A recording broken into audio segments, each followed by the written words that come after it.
Taon-taon, iisa ang eksenang hinihintay ng angkan ni Gabriel tuwing may malaking salo-salo sa bahay ni Donna Celia.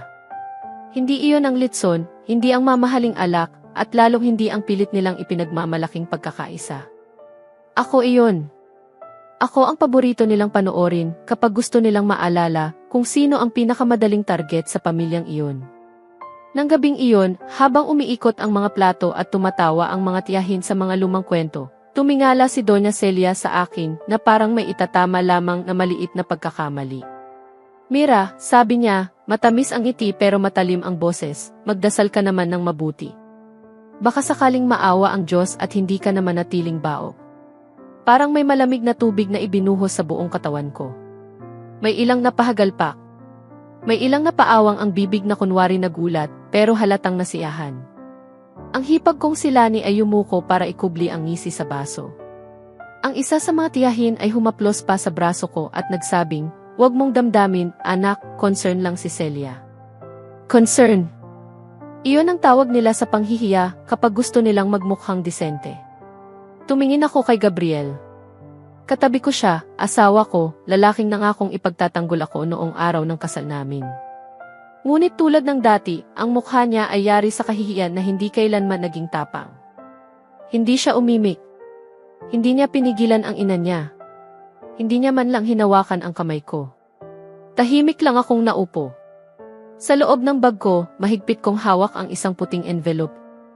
Isang manipis na sobre na kayang tapusin ang kalupitang iyon sa iisang pangungusap. Kaya kong wasakin ang palabas nila ng sandaling iyon. Kaya kong ibalik sa tunay na may-ari ang hiya na ipinatong nila sa akin.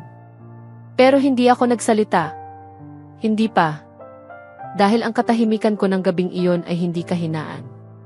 Simula pa lang iyon ang pagbagsak nila. Sa mesa ring iyon, nagsimula ang wakas ng pamilyang sumukat sa akin. Bago pa ako naging katawa-tawa sa hapag ng angkan nila, una muna akong naging babaeng hindi sapat sa paningin ni Donna Celia. Hindi niya kailanman sinabi iyon ng tuwiran noong umpisa. Hindi niya kailangan. Nasa paraan pa lang ng pagtingin niya sa akin, alam ko na. Ako iyong klase ng babae na kayang magplansa ng sariling blouse, mag-commute nang hindi nagrereklamo, at mag-abot ng baon sa magulang kapag may sobrang kita. Sa pamilya ko, dangal ang ipinagmamalaki, hindi apelyido. Sa pamilya nila, kabaligtaran. Bago pa ako tuluyang maikasal kay Gabriel, para na akong aplikanteng kailangang patunayang karapat-dapat sa pintuan ng kanilang bahay. Noong engagement dinner namin, pinuri ni Donna Celia ang hikaw ng ibang babae sa mesa, tapos tumingin sa akin at ngumiti. Simple ka pala talaga, Mira. Iba rin ang charm ng hindi sanay sa high society. Noong araw ng kasal, sinabi niyang maganda raw ako sa sariling paraan na para bang may mas mataas na uri ng ganda na hinding-hindi ko maaabot. Kapag may reunion, ipinapakilala niya ako ng may dagdag na detalye tungkol sa pinagmulan ko na tila ba dapat laging may footnote ang presensya ko. Anak ng public school teacher. Pamangkin ng tindera. Hindi galing sa kilalang pamilya. Pinilit kong unawain siya noon. Iniisip kong baka protective lang siyang ina. Baka kailangan lang ng panahon para tanggapin ako. Ngunit nang lumipas ang unang taon ng kasal at hindi ako nabubuntis, para bang nakahanap siya ng perpektong bala. Biglang lahat ng dati niyang pabulong na pangmamaliit ay nagkaroon ng bagong anyo. Hindi na lang ako simpleng babae. Ako na iyong babaeng kulang. Iyong babaeng hindi makapagbigay ng apo. Iyong babaeng, sa paningin nila, walang sapat na ambag para tawaging tunay na asawa. At ang pinakamasakit, unti-unti kong naramdamang hindi lang si Donna Celia ang naniniwala roon. Habang tumatagal, pati ang katahimikan ni Gabriel ay nagsisimulang pumanig sa kanila. Hindi pa man ako lubos na kilala ng mga taong iyon, hinusgahan na nila ang buong pagkatao ko, base lang sa pinanggalingan kong hindi nila kayang respetuhin kahit kailan. Sa loob ng bahay namin, hindi ako sinisigawan ni Gabriel. Hindi niya ako minumura. Hindi siya iyong klaseng lalaking madaling ituro bilang halimaw. Kaya marahil mas matagal kong pinaniwalaan ang sarili kong maayos pa ang lahat. Dahil ang totoo, may mga lalaking hindi kailangang manakit gamit ang kamay. Sapat na ang pananahimik nila para maramdaman mong mag-isa ka. Tuwing mabibigat ang mga banat ng nanay niya, lagi niyang sinasabi ang iisang linya. Pagpasensyahan mo na si Mama. Ganyan lang talaga siya. Kapag umiiyak ako sa banyo matapos ang reunion, hahaplos siya sa likod ko at mangangakong magbabago rin ang lahat kapag nagkaanak na kami. Para bang sanggol ang solusyon sa kabastusan. Para bang may batang ipinapanganak na kayang burahin ang bawat pangungutyang ibinaon sa dibdib ko. Ako ang laging nagpapacheck up. Ako ang umiinom ng bitamina, sumusunod sa schedule, nagbibilang ng araw, umaasang baka sa buwang ito mangyari na. Ako ang nagpapanggap na matatag sa umaga at palihim na umiiyak sa gabi kapag may dumarating na naman na buwanang paalala ng kabiguan. Si Gabriel naman ang laging pagod, laging may meeting, laging may dahilan para ipagpaliban ang mas masusing tests na iminungkahi ng doktor. Kapag binubuksan ko ang usapan, tumitigas ang panga niya. Kapag sinabi kong baka dapat sabay kaming magpatingin, nagiging malamig ang boses niya. Bakit parang ako ang may diferensya sa sinasabi mo? Minsan niyang tanong, puno ng yabang na wala namang ambag sa sakit ko. Hindi ko siya sinagot noon. Dahil mahal ko pa. Dahil ayokong maging laban ang isang bagay na pareho naman naming kinahihiya.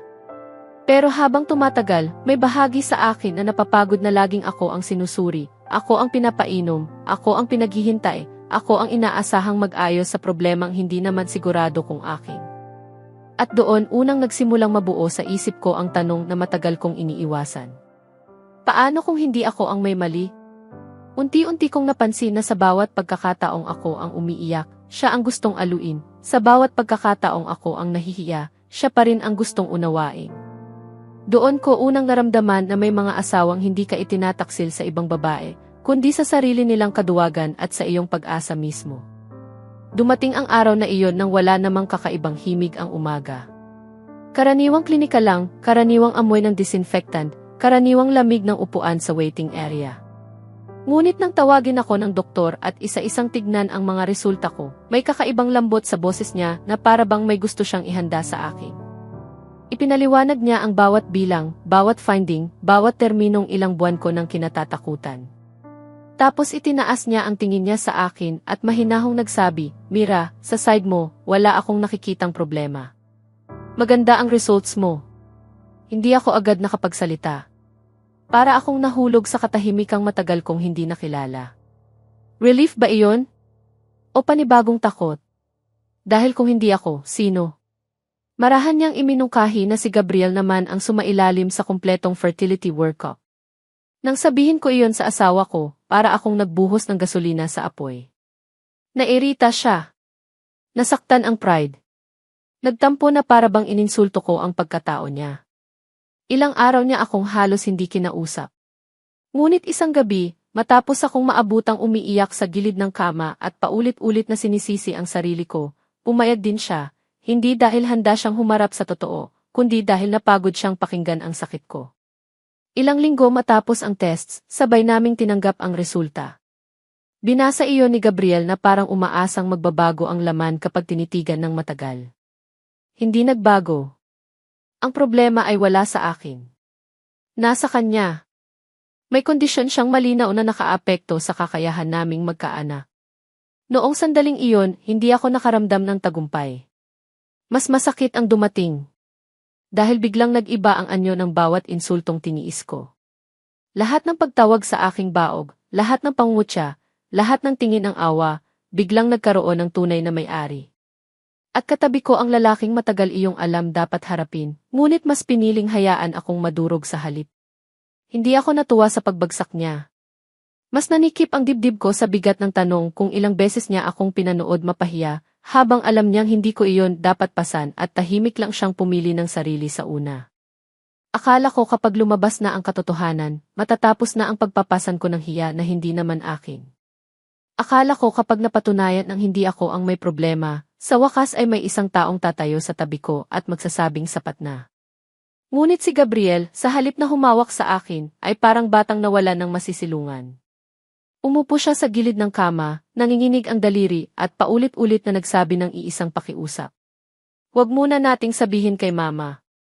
Hindi iyon pakiusap na may kasamang paglingap. Isa iyong uri ng takot na gustong gawing kulungan ang bibig ko. Sinabi niyang mamamatay sa hiya si Doña Celia kapag nalaman ang resulta. Sinabi niyang dudurugin siya ng angkan nila. Sinabi niyang hindi pa siya handa, nabigyan ko lang siya ng kaunting panahon. Habang nagsasalita siya, lalo kong naramdaman na hindi niya ako pinoprotektahan bilang asawa. Ang pinoprotektahan niya ay ang apelyido nila, ang tingin ng mga tao sa pagkalalaki niya, ang huwad na dangal ng pamilyang matagal nang nagpapadugo sa akin. Hindi ako agad tumutol. Hindi rin ako pumayag ng buo. Natahimik lang ako dahil sa katahimikang iyon ko unang narinig ng malinaw ang tunay na tunog ng pagtataksil. Hindi laging nasa ibang babae ang pagtataksil. Minsan nasa lalaking kayang panoorin kang masaktan basta mailigtas niya ang sarili niyang mukha. Ilang araw matapos iyon, maingat kong binanggit kay Doña Celia habang nagkakape kami na baka dapat ding seryosohin ni Gabriel ang kalusugan niya. Napakabilis ng reaksyon niya. Parang may sumaling-mali sa balat niya. Tumigas ang panga, kumitid ang mga mata, at sa isang iglap ay pinalitan niya ng panibagong paksa ang usapan.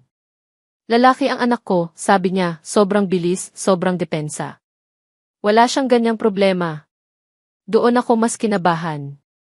Hindi dahil sa sinabi niya, kundi dahil sa paraan ng pagkakasabi niya. Hindi iyon boses ng inang unang beses makarinig ng posibilidad. Boses iyon ng taong may alam na at takot na may ibang umamin. Mula noon, ang hawak kong katotohanan ay hindi na lang lihim. Isa na rin itong bitag. Habang tinitigan ko siya, lalo kong naunawaan na may mga lalaking mas handang ialay ang dangal ng asawa kaysa aminin ang sariling pagkatalo sa salamin ng ibang tao mismo. Isang hapon, inutusan ako ni Doña Celia na ayusin ang lumang kabinet sa guest room ng bahay nila. Nandoon ang mga kahon ng papeles na matagal nang hindi nagagalaw, mga resibo, lumang warranty, records ng lupa, at kung ano-ano pang pinapahalagahan ng mga pamilyang mas mahal paminsan ang dokumento kaysa tao. Tahimik akong nagbuklat, walang balak maghanap ng kahit ano maliban sa katahimikan. Ngunit sa isang lumang envelope na nanilaw na ang gilid, may nakita akong pangalan ni Gabriel. Hindi buo ang file. May ilang pahinang nawawala, may mga bahagi ring kupas na ang tinta. Pero sapat ang mga natira para tumigil ang tibok ng dibdib ko. Isang laboratory request. Isang reseta. Isang petsa na malinaw na taon bago pa kami ikasal. At ilang terminong medikal na kaparehong-kapareho ng nabasa ko sa pinakabagong resulta niya. Napatitig ako roon ng matagal, parang umaasang mali ang mata ko. Ngunit habang inuulit ko ang mga detalye, mas malinaw na lumilitaw ang bangungot. Hindi ito bagong sikreto. Hindi ito aksidenteng natuklasan lamang ng kami ay mag-asawa na. May bakas ng dating kaalaman. May bakas ng dating pagtatakip. Biglang nagsunod-sunod sa isip ko ang lahat. Ang matinding pagtutol ni Gabriel sa tests. Ang sobrang bilis ng depensa ni Doña Celia. Ang kapal ng loob nilang ipaubaya sa akin ang sisi taon-taon. At higit sa lahat, ang posibilidad na bago pa ako naging asawa sa pamilyang iyon, alam na nilang may problema ang anak nila, ngunit pinayagan pa rin akong pumasok roon ng walang buong katotohanan. Parang may bahagi ng pagkatao ko na namatay ng sandaling iyon. Dahil kung tama ang hinala ko, hindi lang ako biktima ng panghihiya. Naging panangga ako. Ikinasal ako sa pamilyang handang ialay ang dangal ko para hindi masilip ang baho sa loob ng kanilang pangalan. At pagkatapos kong malaman iyon, hindi sila tumigil. Doon ko lalong nakita kung gaano sila kakapal. Mula sa araw na iyon, bawat alaala ng pag-aalaga ko sa kanila ay nagbago ng kulay. Pati mga pagkaing niluto ko, mga regalong ibinigay ko, at mga gabing pinilit kong maging mabuting manugang ay parang biglang naging patunay kung gaano kadaling linlangin ang isang babaeng tapat na may puso. Matapos kong madiskubre ang mga lumang papel, mas naging malinaw sa akin ang bawat ngiti sa pamilya nila. Dati, iniisip ko na baka may ilan sa kanila ang inosente, na baka nakikisakailang sa ugali ni Doña Celia. Pero habang tumatagal, nakita kong may iba't ibang anyo ang kalupitan. May kalupitang maingay at may kalupitang marunong magkunwaring disente. Sa mga tanghalian pagkatapos ng simba, laging may komento si Doña Celia na kayang sirain ang gana ko sa isang subo. Sayang talaga ang lahi, sasabihin niya habang nag-aabot ng ulam, na para bang ordinaryong opinyon lang ang sinasambit. Sa birthday ng isang pamangkin, pinisil niya ang pisngi ng bata at saka tumingin sa akin. Hindi mo pa naranasang mapagod sa pag-aalaga, no? Iba talaga kapag kumpleto ang babae. Sa isa namang binyag, niyakap niya ako sa harap ng mga ninang at tita, saka bumulong ng sapat lang para marinig ko, maganda ka nga, wala namang bunga. May mga kamag-anak na tumatawa agad, parang sanay ng gawing libangan ang sakit ng iba. May ilan namang biglang tatahimik at iiwas ng tingin, pero hindi rin magsasalita.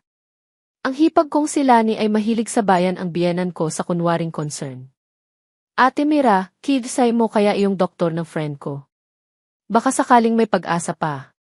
Iyong hipa ay ang pinakamatulis, dahil para bang pinag-uusapan na nila ang katawan kong parang sirang gamit na pwedeng ipaayos. Hindi na ako umiiyak sa banyo tulad ng dati. Sa halip, natuto akong tumingin. Sino ang nangingiti kapag nasasaktan ako? Sino ang takot lang makontra ang mayaman kong biyenan?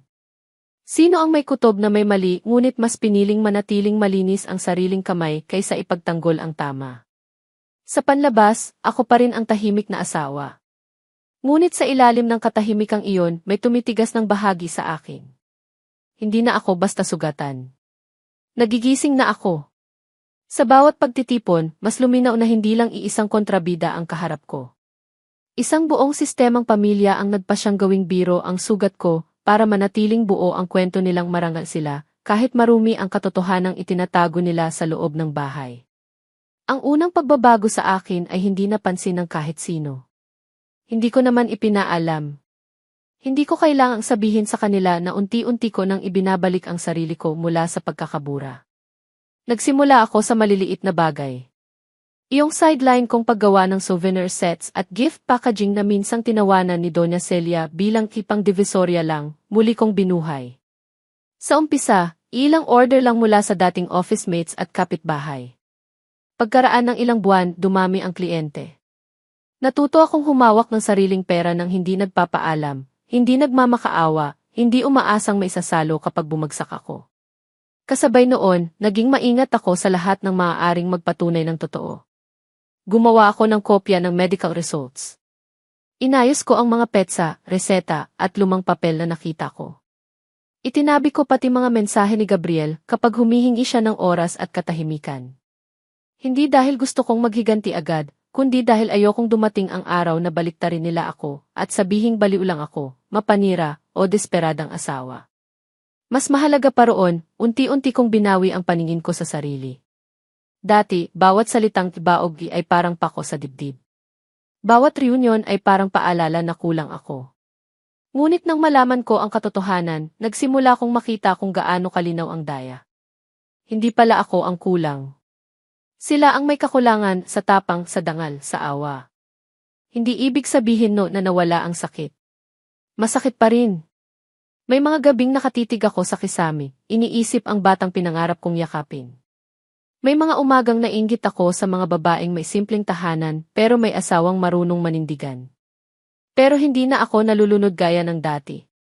Unti-unti kong naunawaan na ang pananahimik ko ay hindi na pagtanggap. Paghahanda na iyon. At habang lumalakas ang loob ko, lalo namang nagiging mapanganib ang yabang ni Doña Celia. Parang nararamdaman niyang may nagbabago sa akin. Kaya isang gabi, pinili niyang lumampas sa dati niyang kalupitan. Natutuhan kong hindi pala kabastusan ang maghanda para sa sariling pag-alis. Kabutihan iyon sa sarili mong kaluluwang matagal ng ginagawang basurahan ng opinyon ng ibang tao.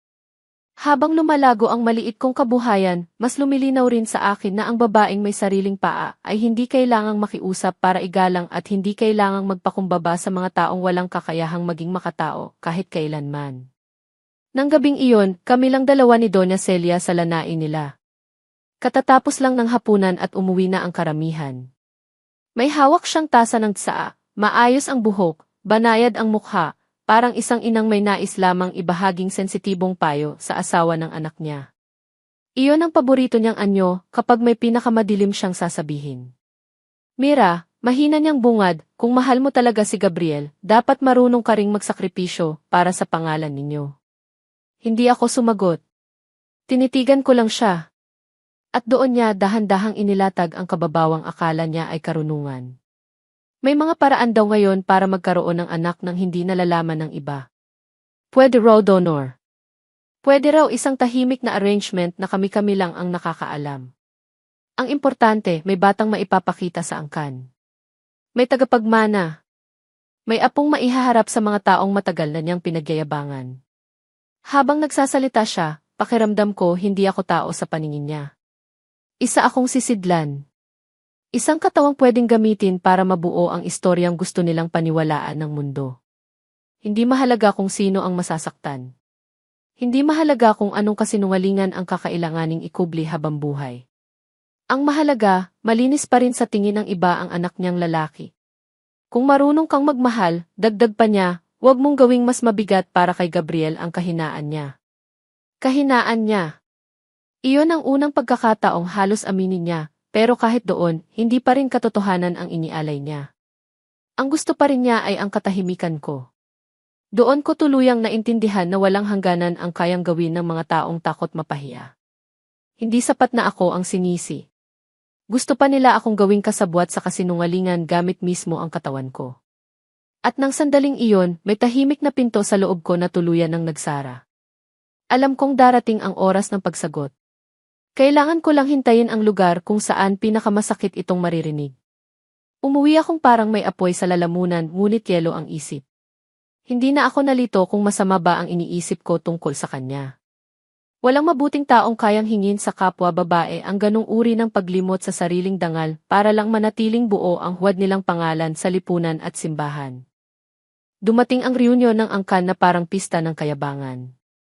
Puno ang ancestral house ni Doña Celia ng ilaw, bulaklak, kristal na pinggan, at mga taong sanay ngumiti ng malapad kahit mahilig namang manira kapag nakatalikod ka. May mga pinsang galing abroad, may kumpare ng yumaon niyang asawa, may mga negosyanteng gusto niyang ma-impress. Sa gabing iyon, higit sa lahat ang reputasyon. At marahil dahil doon, lalong lumaki ang kapal ng mukha niya.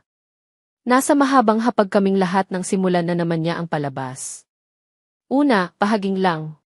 Kwento tungkol sa apo ng kaibigan niya na honor student na raw kahit 5 taong gulang pa lang. Tawa rito, tango roon. Tapos tumingin siya kay Gabriel na parabang naghahandog ng awa. Ang bait-bait pa naman ng anak ko, sabi niya. Kung nagkataon lang sana na napangasawa niya ang babaeng kayang magpatuloy ng dugo namin.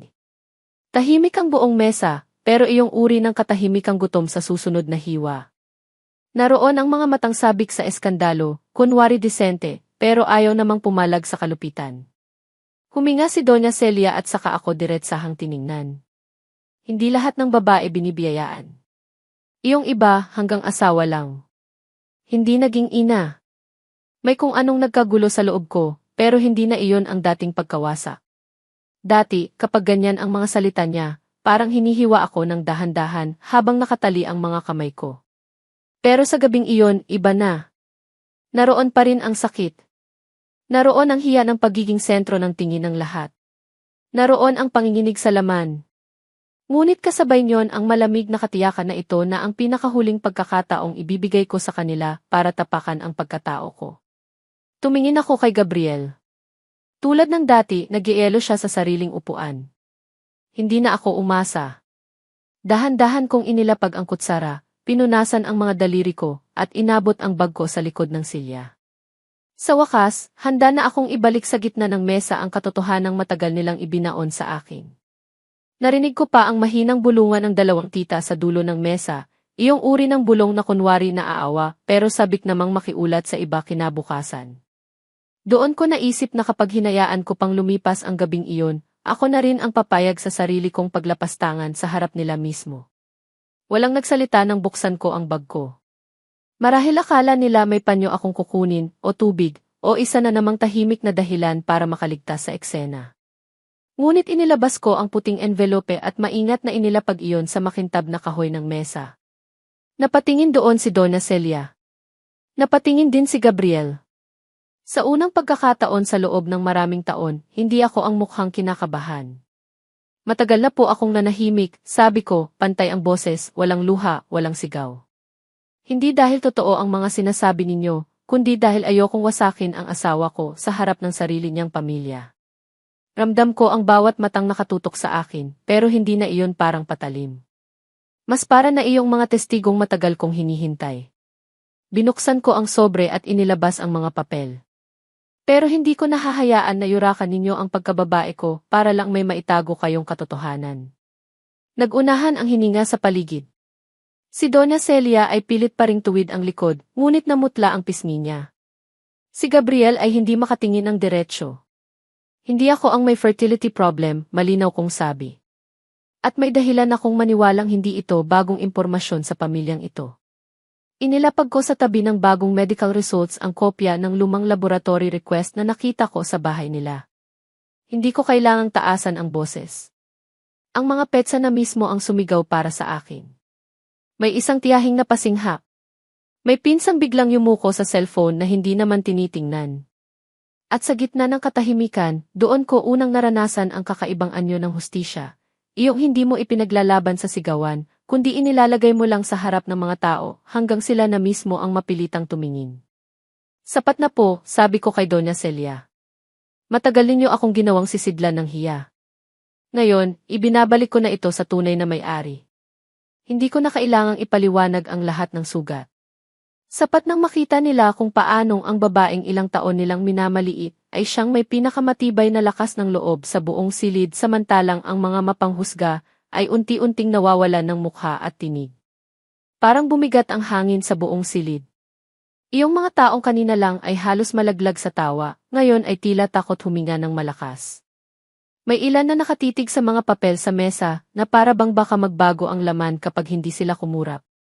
May iba namang iwas na iwas ang tingin sa akin, na para bang sa simpleng pagharap sa mukha ko, ay mapipilitan silang amining nakitawa sila sa kasinungalingan. Sinisira mo ang pamilya, unang sigaw ni Doña Celia, ngunit sablay ang bagsik dahil halatang nanginginig na ang boses niya.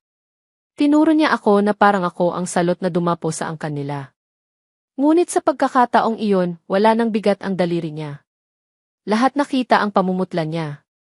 Lahat narinig ang pagmamadali sa depensa niya. Isang matandang tiyuhin ang kumuha ng lumang laboratory request at tinitigan ang petsa. Bago pa ito sa kasal nila, mahinang sabi niya, pero sapat para marinig ng malapit na mga kamag-anak. Isang pinsan ang napatingin kay Gabriel at diretsahang nagtanong, alam mo na ba ito noon? Hindi agad nakasagot si Gabriel. Iyon ang pinakamatinding sagot. Bumagsak ang mga balikat niya, tila ngayon lang niya naramdaman ang totoong bigat ng sarili niyang duwag. Hindi siya nasira dahil sa sakit niya. Nasira siya dahil sa katotohanang hinayaan niyang ako ang magdala ng parusang hindi naman akin. Sinubukan pa ni Doña Celia na sabihing mali ang intindi ko, na kulang ang ebidensya, na nagkakamali ang mga doktor. Pero habang nagsasalita siya, lalo lang dumudulas ang maskara niya. Dahil kung wala siyang alam, bakit ganito siya kadesperado? Kung inosente siya, bakit wala siyang maayos na paliwanag sa mga petsa, sa records, sa galit niyang laging nakahanda bago pa man itanong ang totoo? At doon, sa gitna ng sarili niyang hapag at sa harap ng mismong mga taong matagal niyang gustong paghangaang mabuti sa kanya, bumaliktad ang hiya. Hindi na ako ang babaeng kaawa-awa. Ako na ang babaeng niloko. At sila, sa wakas, ang pamilyang nahubaran. May kung anong mabigat na aliwala sa dibdib ko habang nakikita kong isa-isang bumabagsak ang mga pader na itinayo nila laban sa akin. Hindi dahil masaya akong may napapahiya, kundi dahil sa wakas, ang katotohanan ay hindi na nakakandado sa loob ng bag ko, kundi nakaharap na sa lahat ng taong pinili akong husgahan noon at wala na silang matatakbuhan mula sa totoo. Pagkatapos ng gabing iyon, hindi na ako nagtagal sa bahay. Hindi ko kinailangan ng mahabang eksena, iyakan o pagbabanta. Pagod na ako sa mga ingay na walang laman. Sa kwartong minsan naming pinagsaluhan bilang mag-asawa, tahimik kong inilagay sa maleta ang mga damit ko, mga kopya ng dokumento, ilang gamit na ako mismo ang bumili at ang perang inipon ko mula sa maliit kong negosyo. Bawat tiklop ng tela ay parang pagpapatunay na kaya ko palang umalis ng hindi gumuho. Nasa may pinto si Gabriel nang isara ko ang zipper. Namumugto ang mga mata, paos ang boses. Wasak ang dating kumpiyansa ng lalaking laging umaasang may ibang magdadala ng kahihinatnan ng duwag niyang mga pasya. Mira, please, sabi niya. Bigyan mo ako ng pagkakataon. Natakot lang ako. Mahal kita. Matagal ko siyang tiningnan bago ako sumagot. Noon ko lang lubos na naunawaan na ang pinakamabigat naming problema ay hindi ang kawalan ng anak. Hindi rin ang sakit na nasa katawan niya. Kundi ang katotohanan sa bawat pagkakataong kailangan ko ng kakampi, pinili niya ang sarili niya. Pinili niya ang katahimikan. Pinili niyang maging komportable habang ako ang pinapaso ng hiya. Hindi mo ako ipinagtanggol, sabi ko, mahinahon pero malinaw. Hindi isang beses. Hindi dalawang beses. Taon mo akong hinayaang madurog para hindi mo maramdaman ang sarili mong kahinaan. Umiyak siya, ngunit hindi na ako tinamaan. May mga luha kasing dumarating huli na para maging gamot. Kinuha ko ang bag ko at dumaan sa tabi niya. Hindi niya ako pinigilan. Marahil dahil sa wakas, naintindihan niyang wala nang natira sa pagitan namin na kaya pang buhati ng pangako. Lumabas ako ng bahay ng tuwid ang likod at mahinahon ang hakbang. Hindi iyon paglayas ng talunan. Pag-alis iyon ng babaeng tumigil ng maging sisidlan ng kasinungalingan ng iba. Sa hagdan palang pababa, ramdam kong mailungkot pa rin. Hindi ko ikakailang minahal ko siya, at may bahagi sa akin na nagluksa para sa pamilyang inasam kong mabuo sana. Pero mas mabigat ang ginhawang hindi ko na kailangang makisiksik sa bahay na gusto akong paliitin para lang lumaki ang yabang ng ibang tao, habang ako ang inuubos sa bawat hapag at dasal. Makalipas ang mga buwan, iba na ang anyo ng umaga ko. Wala na ang kaba na dati kong kasama pagkagising, wala na ang pakiramdam na kailangan kong maghanda araw-araw para sa panibagong hiya. Sa maliit na apartment na ako mismo ang umuupa, may katahimikang hindi nananakit. Nasa mesa ko ang mga sample ng bagong orders ko, mga ribbon, kahon, dried flowers, at resibong patunay na lumago ang negosyong minsang minata bilang maliit. Nakakapagod pa rin ang buhay, pero malinis na ang pagod. Hindi na ipinapahid sa akin ang kasalanan ng ibang tao. Minsan, may mga balitang umaabot sa akin mula sa mga taong dati ring nakikinig lamang. Kumalat na raw sa angkan ang totoo. Hindi na maibalik ni Doña Celia ang dating kinang ng pangalan niyang maingat niyang pinakintab sa loob ng maraming taon. Kahit saan siya humarap, may aninong nakadikit sa likod niya, ang anino ng inang kayang sirain ang isang babae para itago ang kahinaan ng sariling anak. Si Gabriel naman ay nanatili sa bahay na minsang ipinagkait sa akin ang kapayapaan. Tahimik na raw. Madalang lumabas. Marahil ngayon niya unti-unting naririnig ang bigat ng katahimikang ipinilit niya sa akin noon. At ako, hindi ako naging ina. Hindi iyon himalang ipinilit ng kwento para matawag itong masaya. Ngunit sa bawat araw na natututo akong huminga ng walang takot, may bago akong naunawaan. Hindi pala nasusukat ang pagkababae sa sinapupunan. Hindi pala ako nabawasan dahil lang hindi ako nagluwan ng anak. Ang totoong pagkabuo ko ay nagsimula ng sandaling tumanggi akong akuin ang hiya na hindi naman akin. Noon, tinawag nila akong baog. Ngayon, alam ko na ang mas totoo. Hindi ako baog. Ako ang babaeng muling nabuo ng piliin niyang iligtas ang sarili niya.